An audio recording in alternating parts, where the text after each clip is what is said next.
All right, GM, what's going on, everybody? Welcome to another episode of The Creative Mind, where we tap into creative people, get their perspectives, and get to really learn about them. My name is Andrew Lyko. I'm your host for today. I am the founder and artist of ODK. ODK is a community of individuals that are looking to really expand their knowledge, their abilities, and overall just connect and be able to grow together. So every time I do one of these, I really try to focus on the creator's perspective, kind of where they started, what they're currently doing, what's the reason of doing what they're doing, and then kind of like what's the direction, the overall trajectory of their plans with what they're doing, because all of it create for a whole complete different reason, but at the same time I feel like we create for the same reasons because we're creatives. So today we have a very special guest, somebody that I haven't got the chance to talk to up until now. So I'm very excited for this one. And this person, I see a lot of similarities with me as well. It seems like we pull and we create kind of similar in the sense of what our visual representation of our art looks like, the artistic style, and overall, that nostalgia vibe to it that I really love as a collector myself. So, without further ado, I'd like to get Trev up here, man. Come in here and, say what's up, give yourself a nice little intro, and then we'll get straight into it, bro, because there's a lot that I definitely want to tap into with you. So, come up and say what's up. Hey, Lyco, how are you doing? GM, everyone.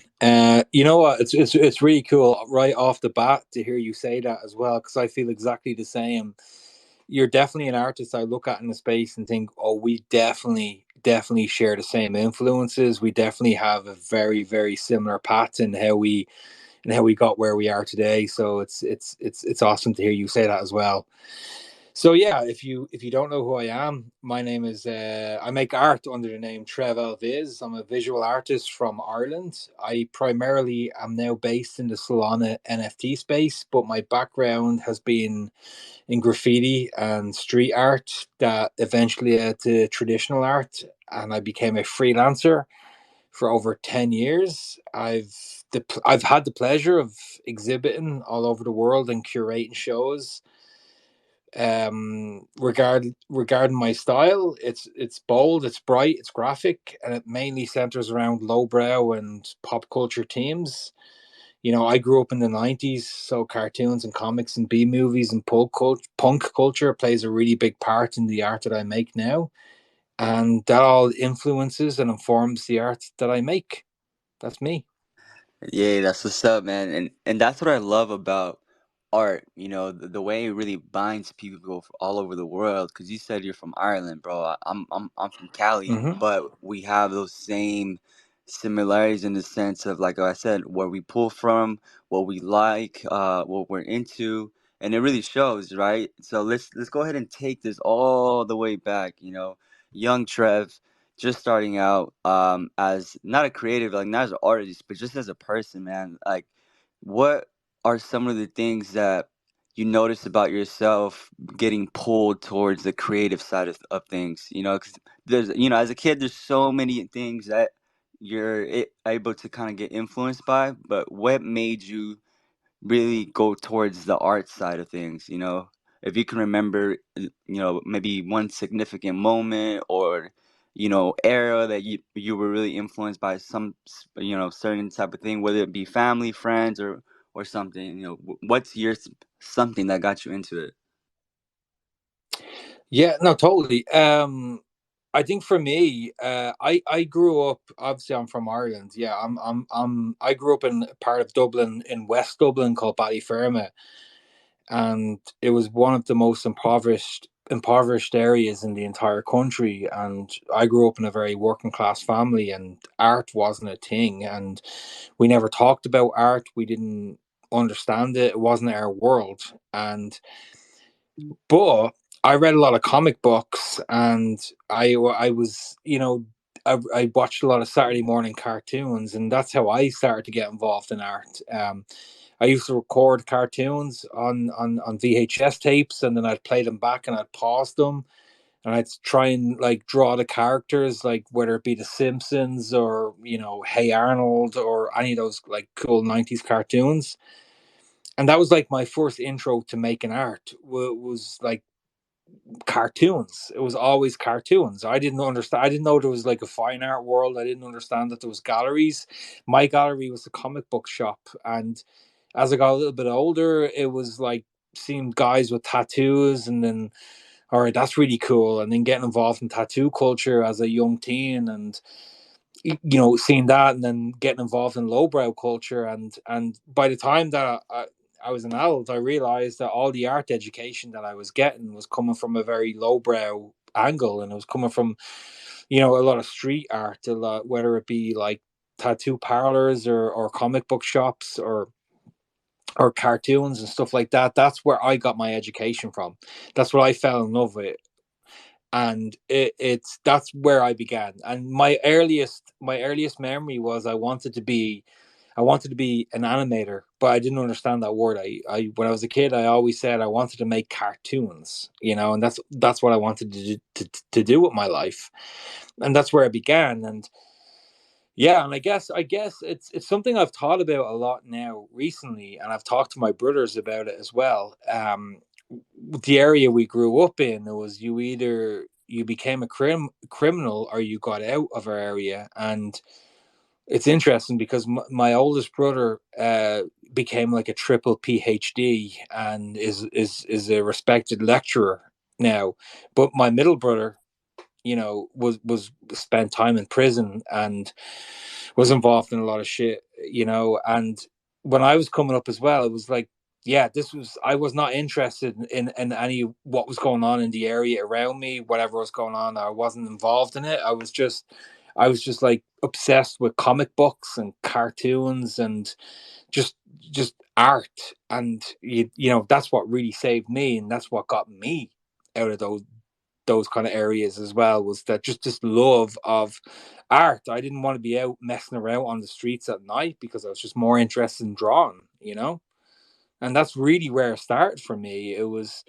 But it was that isolation as well, because I was also a bit of a weird kid. So that kind of helped me, you know, with that isolation, that kind of helped me develop my art and really explore it. And that's where it really started. It really started when I was like 10, 11 years old, just being fascinated by the possibilities of animation, being fascinated by the possibilities of creating your own world. Because we lived in a world where, your parents might be able to afford everything at the end of the month. That was just life. Times were tough, and art was just an escape. It was an amazing escape for me, and that's really where it all began. No, I can definitely relate with myself. I grew up in not the best area as well, and I can definitely say that art was my escape in a lot of ways, and it saved me because it allowed me to kind of be the cool graffiti art kid instead of having to be, involved with certain crews or gangs or whatever. So the fact that I did graffiti and I was like known as the Mm. cool graffiti kid, like they left me alone. They wouldn't even put a Exactly. pick on me, So it kind of was like it allowed me Yeah. to create my world and still be, within theirs, but like with a nice safe bubble. Because now I was known as the weird graffiti kid. I was just known as a weird kid, So I can definitely relate to that, man. It's it's so funny you say that as well, because I got myself out of so many ass kickings by drawing pictures for people in school as well.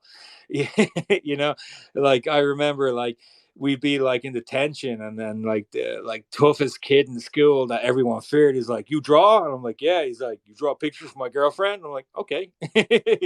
Yeah. So like it's so cool. That's what I love about art. It's like it's bartering as well, and it can get you out of so many situations. But yeah, that's when I fell in love with art, when I knew I could do something that people were interested in.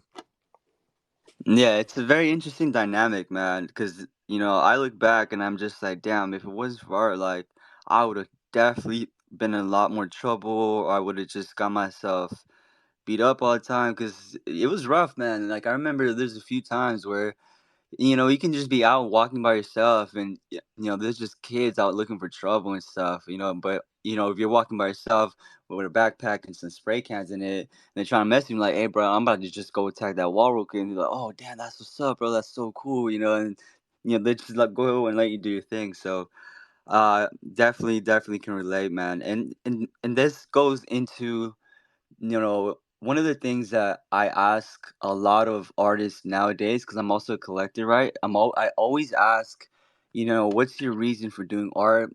Is it kind of like out of necessity that you just need to, or is it something that you just kind of like want to do? You just do it on your downtime, right? Because there's a huge difference, bro.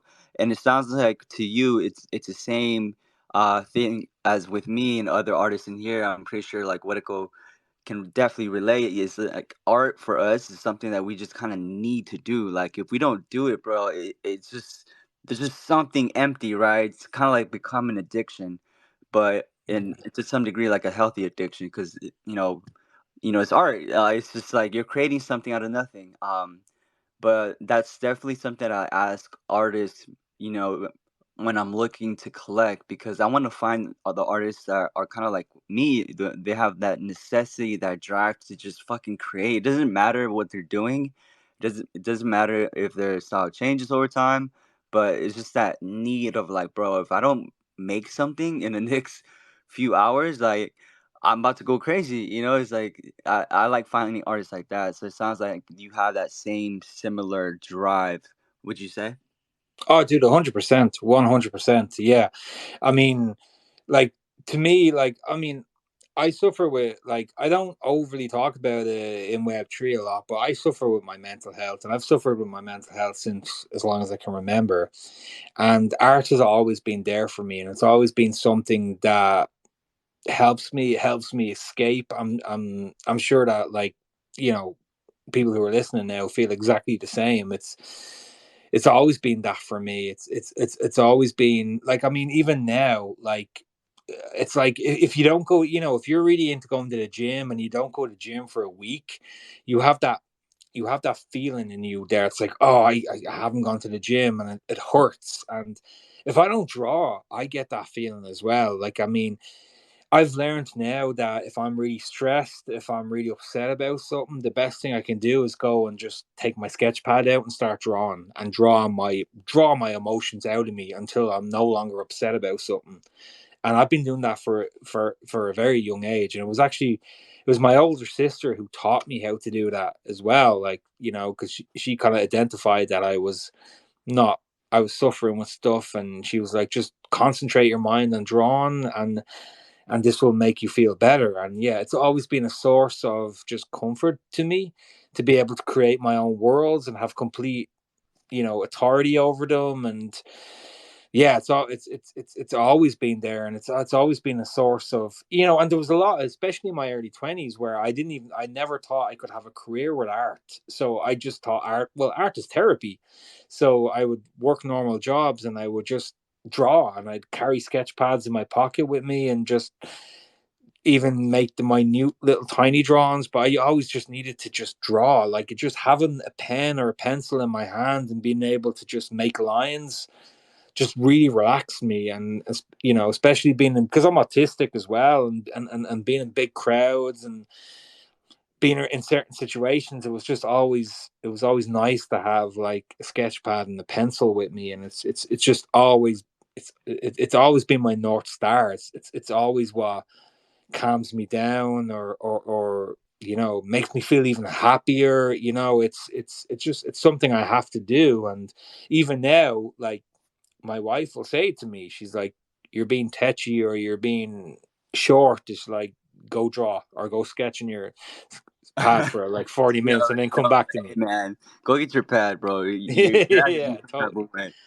You go fix that real quick. Go draw something and come back. You'll be good. Yeah, that's it. That's completely it.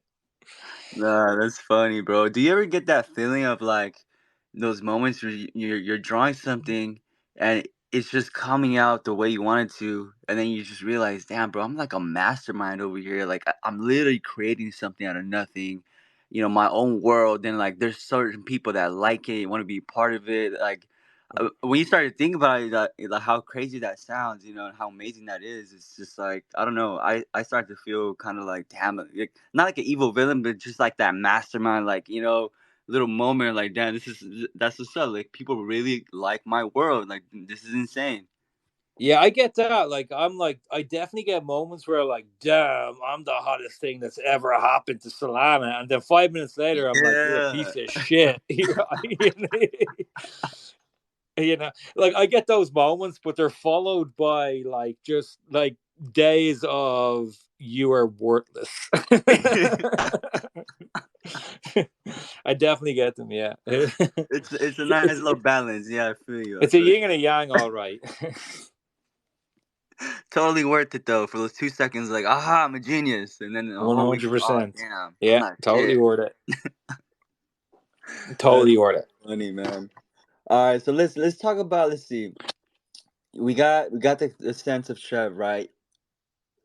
What would you say young Trev was like as opposed to like the Trev you are now? Like, has anything changed? Well, obviously things change, but overall, you know, let's keep it towards the creative arts. In terms of your personality, what has changed throughout your growth as an artist? You know what? I think, like, I mean, I'll keep it towards art, but I think the biggest thing I can say is that young Trev was quite angry, and Trev now isn't. You know, I have a particular problem with authority, and I've had that since I was a young kid. Maybe it comes from the area I grew up in and my relationship with authority. But yeah, I was always quite an angry kid. I was quite pissed off growing up. Um, I don't know. Maybe it's because I was like dealing with bullies and getting into fights and being the weirdo kid that wanted to listen to punk music and grow his hair out. But yeah, I was always kind of fighting people. I was always arguing against people, and a lot of the art I created when I was a teenager was yeah, it was probably like stereotypical, but it was very angry and it was very anti-establishment. But as I get older now, and like I'm in my late 30s now, and the art I make now, it's authentic, is what I say. And a large part of that comes from working with Scotty, the coach, who I see is in the crowd now. Shout out to Scotty. Shout out Scotty one time.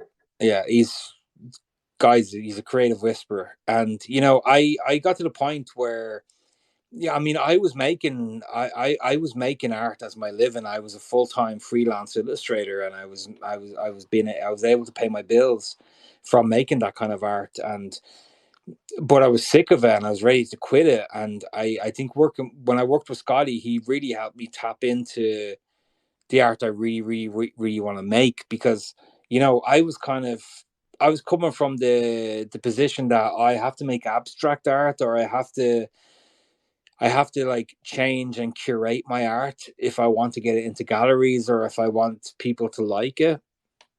And one of the biggest like night and day moments was working with Scotty, and he was like, Trev, just make the art you want to make the stuff that sets you on fire, and Yes, make sir. this. Yeah, and I started to make it, and that's what my Solana journey has been. And that kind of art has never served me very well. That art never did anything for me. I could get some commissions working, doing like CD covers for a punk band or doing flyers for like alternative bands, but I couldn't sell any of that. And all the galleries I tried to communicate with, they're like, "You're not an artist, you're an illustrator." I'm like, "No, I'm a representational Oh. artist," And I kept Mm-hmm. getting that a lot, and it made me try and paint abstract work as much as I do love it, but it wasn't really me. But the art I make now, dude, the art I make now is it's quintessentially Trev. It's quintessentially me. It's what I've always wanted to do, what I've always wanted to make. And it took working with Scotty as well. 100%, dude.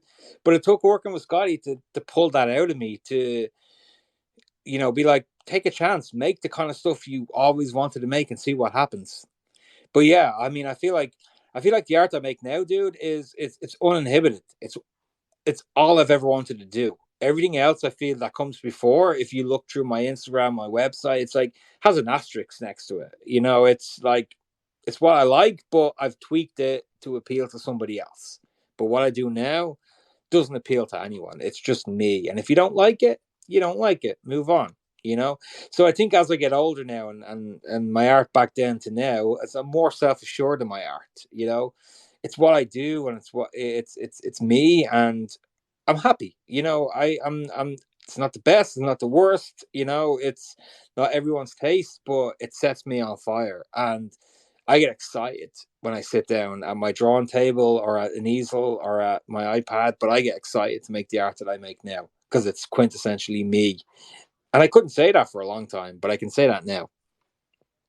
That's fucking amazing, man. And people need to understand and hear this because a lot of creatives, not just artists, I feel like once they find some type of success and, they're selling their stuff, they're selling their music, they're having their moment, they tend to think like, yo, I need to kind of stick to this because this is Yeah, what's selling.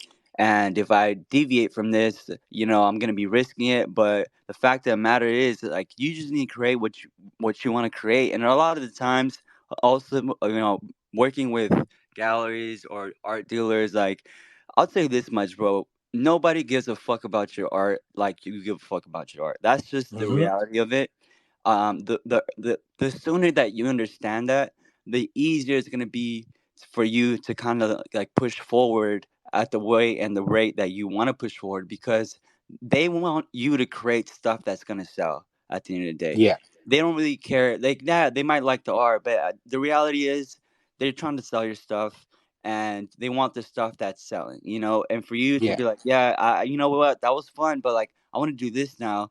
Most of the time they'll give you some pushback because it's uncertainty. They don't know if the next thing you're going to create is going to be just as good or better or worse. Like for them it's just like they want stable, they want to be able to sell. But as an artist, to have the boss to be like, nah man, like I'm creating what I want to create, that's everything. That's like true yeah. complete freedom. So it But it's takes a tough. little bit longer to create that fan Yeah, base of like, bro, I just fuck with you because you're the artist. I don't care what you make. Like, I just want to see what you do. yeah, Huge difference. 100%. 100%. And it's tough as well because, there have been times where I've been hired to do murals or pieces, and they've asked me to try and tweak my style a little bit or do a completely different style, and I've done it, and I've had this massive reaction to it, and then people really respond to it, and then you're like, all right, should I do this now? And then people push you towards that and say, okay, this is what people are responding to, this is what you should do. I think, but that's not what I really want to do. But yeah, it's to be able just to make the stuff that you want to make. It's tough. Like it is really tough because you're going to be pulled in so many different directions as well, and especially when you do something that's not technically your style, but is successful, kind of makes you like people kind of push you towards that, and yeah, like I've struggled with that. It's not like I don't want to come across like, oh, I'm the guy that does whatever he wants. I've had to spend like 10 years struggling with doing what other people told me what I should do, and being the artist that other people told me I should be, until I got to the point where I could make the art that I wanted to make, if you know what I mean. Yeah, and to be fair for the audience listening in, it's there's nothing wrong when getting outside perspectives and ideas and people telling you like, oh, maybe you should try this. At the end of the day, yeah, you should try it. It doesn't hurt to try and get feedback and apply it to the art when you think that it feels right. But the point of the matter is Yeah. like, if you do it once or twice and you're just not feeling it yourself, that's when you need to make the decision like, okay, I tried it, but it's just not hitting for me like as it should. And if I continue to create this, like, over overall it's gonna feel like work and not just like me actually creating from the heart. So big difference Hmm. there. We're not saying like don't take feedback and like fuck everybody's opinion. No, that's not what I'm saying. We're saying like, yo, yeah, accept it, take it in, but if it's just not feeling right, don't do it. You're not Yeah, obligated to do anything. yeah, because you know yourself. You know in your heart if it's right or not.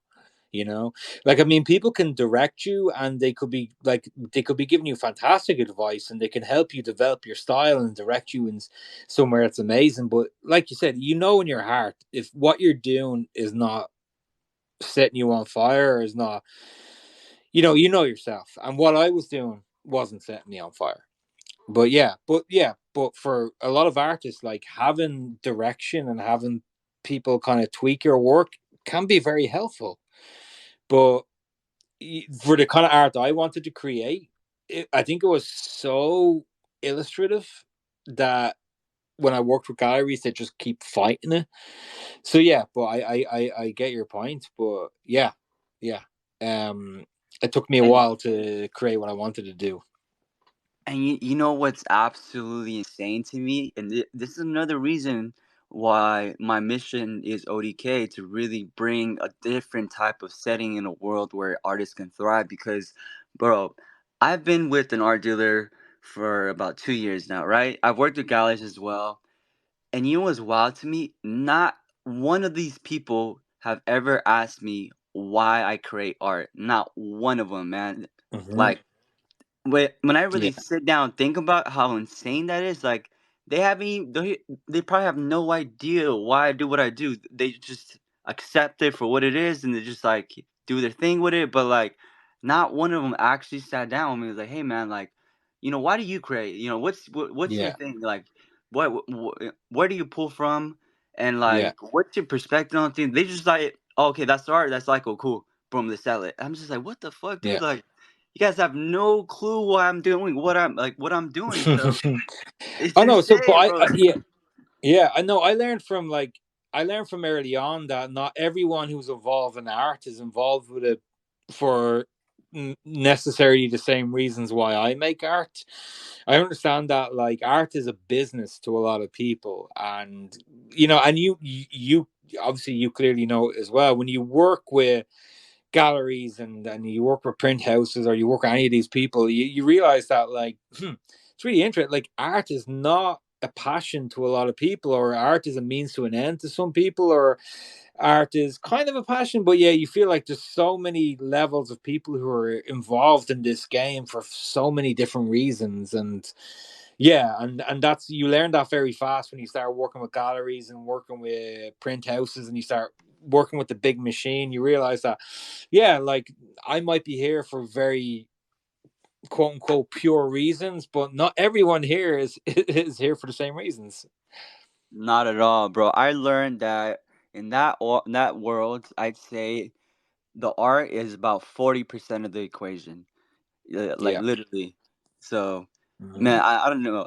I'm just like on this mission of like, we're gonna do shit our way. It's gonna be totally different. And the people that I don't even want to say represent, just the people that we just bring forward and kind of showcase in a certain way that I'm seeing in my head is just gonna be absolutely fucking insane. Like, I really want to disrupt that, the way that they do things, because the way that they currently do stuff is so shady, man. Like, I hate it. I hate it Hmm. so much.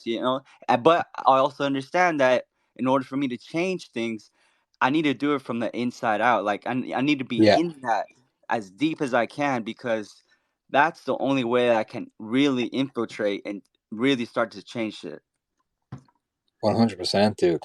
Yeah, no, I totally agree with you. Like, I mean, like what you're saying makes total sense. I mean, I've had the experience. Like, I've had the same when I've worked with like IRL galleries and worked with these institutes as well. And it is, and it's what drove me towards NFTs as well. It's originally what drove me towards street art.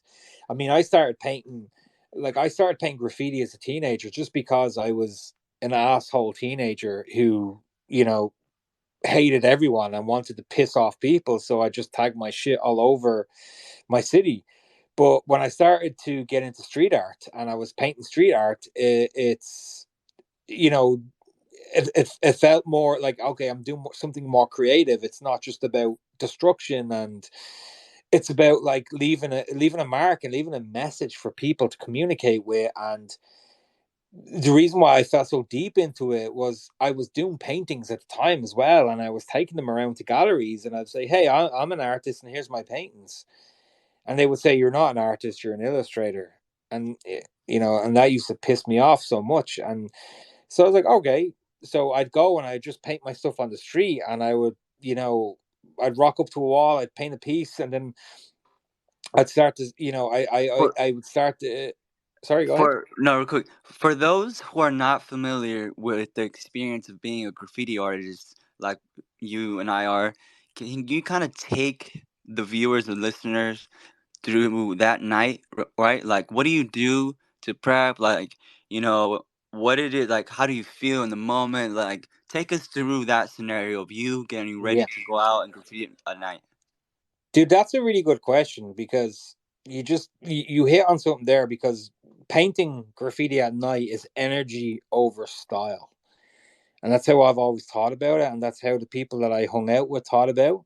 And I still bring that into my work now when, because my stuff, like it's energy over style. But yeah, that's That's where, easy, bro. I'm gonna write that one down. That's a good one. yeah, but yeah, but yeah. So when I was painting, so if we were painting, we'd start off by like, we used to smash magnets, put them on the end of our cans so that when we shook the cans, you didn't hear that rattle. So that magnet would pull the rattle inside The the can and valve, would pull it. yeah. So when you would run or whatever, it made no Yeah, noise. made no noise. And when you shook it up next to a train or you shook it up, didn't make a noise. So we do that, and more often than not, we'd always have our sketches in black books, and we all knew what we were trying to do. Um, we drink a lot of beer, smoke a lot of weed, and then we'd go out. We normally like knew what track sides or what streets or what trains were open to us. And yeah, that feeling of say like going to a wall or going to a train, and it's visceral. It's not, again, it's energy over style. I'm gonna paint a skull. I kind of like, I stopped painting letters really fast because I didn't enjoy letters, and I was like, I just want to paint characters. I want to paint skulls, and they were like, well, that's not real graffiti. So I'm sure you know yourself. So, um, yeah, I would, 100%. I would go out, and I would, yeah, it was a adrenaline. Like you've got adrenaline in you, and you're trying to paint, and I would outline an entire skull and then fill it in without even taking my hand off the cap, and yeah, it was, but I got frustrated with it because I wanted to be like, because I'm so clean and I'm so into details that I used to bother me painting on the street. Because then I go back the next day and I'd see it, or it's, and they're like, oh, it looks really shit. Like I can see the overspray, I can see that. And that's what ultimately made me leave graffiti, because I just wasn't happy with the results that I was creating. Like graffiti scratched an itch. It scratched that itch of like that fu to the world, and as a teenager, early 20s, where I was like, ah, fuck all, I hate everyone, and I want to destroy everything. I want to paint on everything.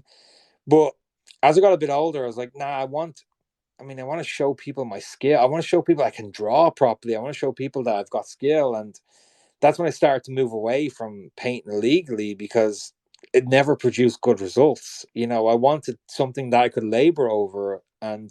But yeah, for the time that I did it, it's fantastic.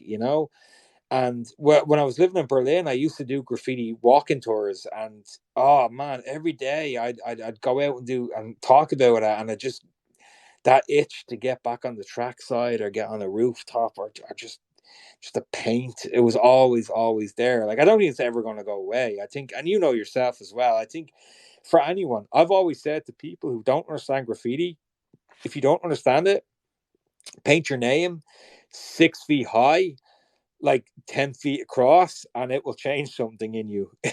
you know Bro, 100%. People need to understand, like, these are like missions, man. There's, first of all, yeah, like you said, you have your black book, you have your cans, you have an idea, and then it's late at night. You need to be quiet. you most of the time have minimal light. You have that feeling like somebody is looking at you, like you can get caught Hmm. any second. So that rush, and it's like you said, you need to be fast because obviously you don't want to get caught. And it's just a whole nother like dynamic, man, being in that moment of like, holy shit, like we're Hmm. creating this, but that feeling of almost getting caught, and then just like you said, just making your mark, Yeah. and leaving your art on that wall.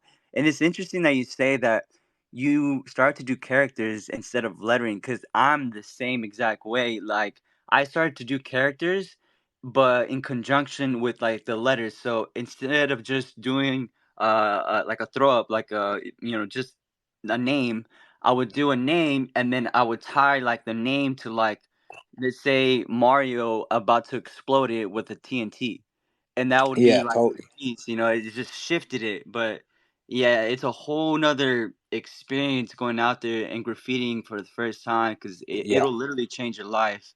Um, Yeah. because that shit And you, never leaves. It never leaves you. no, not at all. And actually, another thing you just remembered me of, another thing we had to do as well. Like, if you were painting trains, especially in Europe, when if they're in like an underground station where all the lights are turned down and it's just the tungsten lights on. So when you're spray painting, all the colors look the same. So we had to write the colors with a Sharpie marker on the top of our spray can or on the side of the spray can to say, well, this is red, this is yellow, this is green. Because you couldn't tell what you were spraying either, because everything looked orange, you know. But yeah, Yeah. yeah. I mean, I think yeah, yeah, it's never left me, and yeah, it's I felt like it was when like when art was meeting that rebellious side, and it was perfect. It was perfect at the time. And but yeah, I also feel like it's just a shorthand way to get a message out there. And I think now that I'm older, is like I get annoyed that I'm like, well, why were you just writing your name where you could have been spreading positivity, or you could have been spreading the message with what you're painting if it was running on trains. And but yeah, I guess that's just me being like old now. But yeah, but yeah, no, it's like it's informed everything. I mean, like a lot of like people always tell me that like they enjoy my color palette. I'm like, dude, my color palette is just my spray paint colors, because you know yourself that when you're working with spray paint, that each color reacts differently, and I could never control yellows. Man, I had such a hard time controlling yellows, but like turquoises and blues and greens, I understood really well, and I was able to control the pressure with them. So I painted with them with a lot, and added purples in it, and it just kind of like I still color drop my all my art on blockchain is color dropped from like MTN color charts. I still use the colors I spray painted with. Hey, that's what's up. For people to know that's Montana cans. Um, but that's dope, man. And so let's go ahead and speed this up to now, right? You have your distinct style, which you just tapped on a little bit with your color palette, like where you got it from. Um, well, how did you start to develop those skills from going graffiti artist to drawings to now taking your stuff on an iPad? Because it's totally different mediums, and Yeah. sometimes what you're trying to create doesn't always translate that well. I know I struggled for the first couple months, like trying to get a certain my style into digital form. So take us through that journey. Like, how was that for you? Dude, what really motivated me to get involved with digital was that I was exclusively painting on the streets. I was painting graffiti, and I was painting canvases, and I was still painting with spray cans on canvases, and I was completely analog, just spray paint and a little bit of brushwork. And I had Jameson Irish whiskey reached out to me because they'd seen my work on the streets around Ireland. And one of the workers of that company reached out and said, "We've seen your work on the streets, and we want to commission you to paint a piece for our office in here in Jameson whiskey." So I I did love that. Jameson, by the way. Just throwing that out there. Oh, That's it's great whiskey. Yeah, that's my drink drink, back man. But hey, listen, if you're a fan of Jameson, drink Jameson Black Barrel. It's a 10-year aged whiskey, and it's Mm, beautiful. But noted. No, continue. so yeah, I got this great opportunity, and I painted this custom canvas for Jameson, and they hung it in their offices. And a few weeks or months later, I got a call on a Friday afternoon, and it was my contact from Jameson who had ordered the painting off me, and they said, "Hey, do you know how to do digital stuff? And do you know, like, are you like a graphic designer as well?" And I wasn't, but of course I lied. And I was like, "Yeah, of course I am. Yeah, I know everything about digital and Yeah, graphic definitely been design." doing it for years. Yeah. Yeah. Practically invented Photoshop. And they said, okay, they're like, um, we need beer mats designed because we have this rollout of this new whiskey we're doing, and we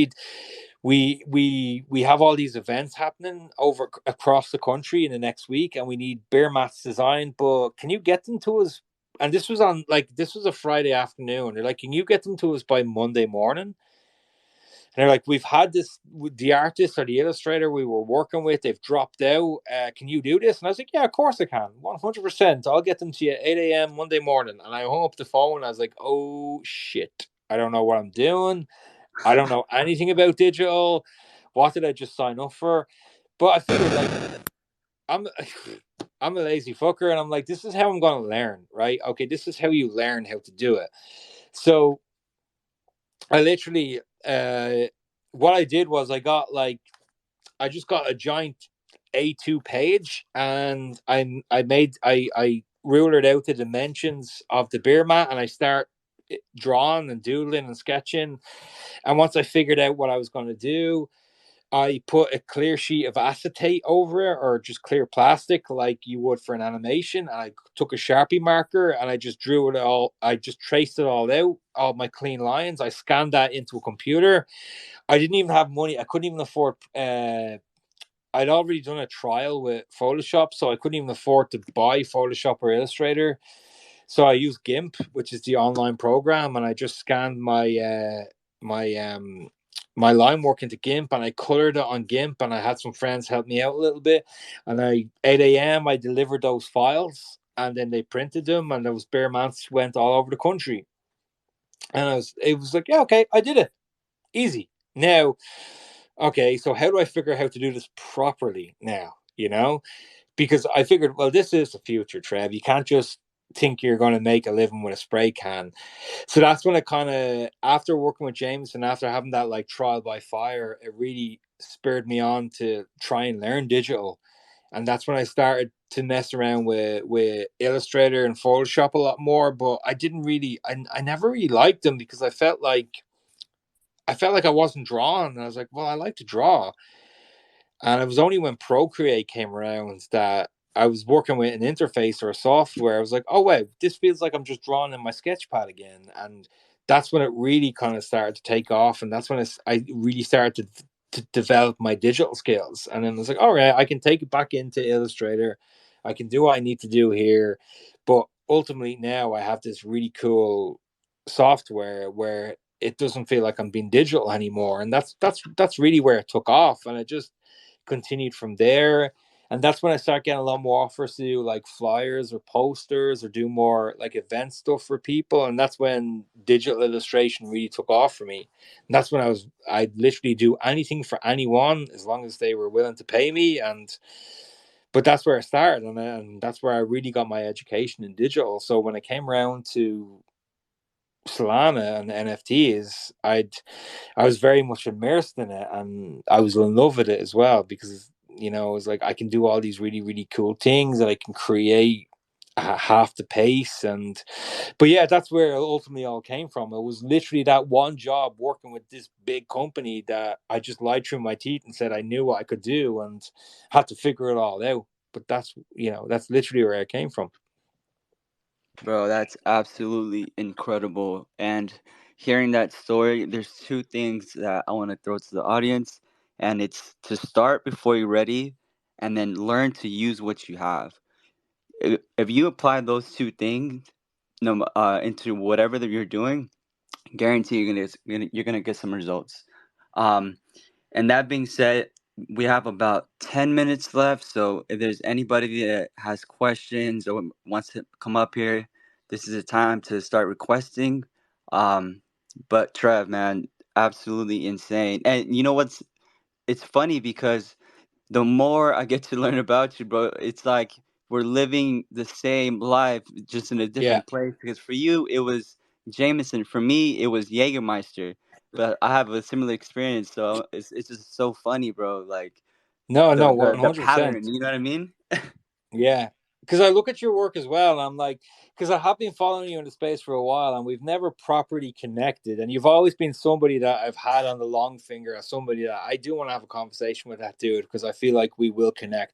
Because, like, I'm a massive, massive fan of Cause, as I feel you are as well. Like, I feel like Yep, even when I look at 100%. your work, I look at my work, and I feel like me and him, we have very similar trajectories when it comes to who we're influenced by, who really sparked that fire in us. And yeah, like, I mean, I do, and it goes without saying, like, oh, I love your work, and your work just scratches my itch, and Likewise, as I'd man. hope mine would do it for you as well, because I feel like we are very similar in how we create. And we're lowbrow artists, dude, and what we do is it's and that's what I want to do with my work. I want to disrupt. I mean, I've been told all my life.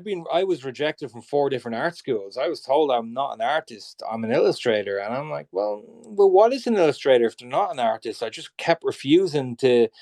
I don't want to do what they tell me to do, and I think it's the likes of Cause, it's the likes of Todd James, it's the likes of Gondek. It's these artists that like Oh, you know of unapologetically Gondek? create. Oh, dude, yeah, dude, Yeah, dude. I have Gondek original prints here from like 10 years ago. Funny story, bro. Gondik is now working this with the same art dealer that I'm with, and he got that opportunity because I plugged his friend with my art dealer, and then he plugged him. So it's That's crazy, bro. amazing. Like he's in Hong Kong right now, because Brett's having like a solo show for the first time, like fucking major, bro. Like, they're absolutely killing it, and the fact that I have any ties with them is insane. So that goes to show like how I love deep it. I'm really in that shit, and I'm really trying to like make the most out of it to really bring ODK front forward with everything that I do, because I would love to fucking have like an ODK HQ someday, and it just houses like different types of creatives. It's just like this fucking headquarters of just dope ass people doing dope ass shit, and I it's love it. like that's my dream, to have that No, and make dude, make it come to reality. I love that, dude. And you know what? And I think, and you are going to do it because I've seen what you're doing in space, and it is absolutely incredible. But it's amazing to see so many. It's amazing to see this art become mainstream. It's seen representational slash figurative slash cartoon slash whatever you want to call it, pop art. But to see this art grow and to see it to get the respect that it deserves as well. And I mean, like, and NFTs play a big part in that. I mean, before NFTs, dude, like I could sell a painting for $5,000, but it would be an abstract piece. But I couldn't sell what I make for anything before NFTs. The kind of work I make now was like that was always considered illustration. It's like no, you can only sell that to publications, or you can sell it to sold it to a lot of punk bands. I could, Jesus Christ, man, every Irish punk band that's existed, I've probably done a poster for them. But it wasn't until NFTs that like this this kind of new wave of collectors and art appreciators that are like, no, we're not going to accept what traditional galleries tell us is high art. It's and that's but what I think is fantastic about the space as well. And I think it's fantastic as well to see your physical work, to see your digital work, to see Gondek, to see Cost, to see this style of art get its recognition. that it deserves. Because I think a lot of the times when people see it, they dismiss it.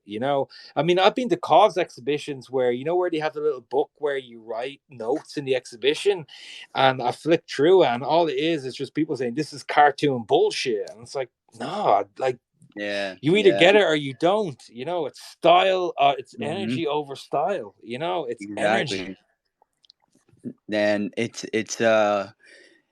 you said it best, man. I feel like this wave is the wave of disruption of people just saying, yo, I don't give a fuck what you think. This is art, and I'm holding it to this standard.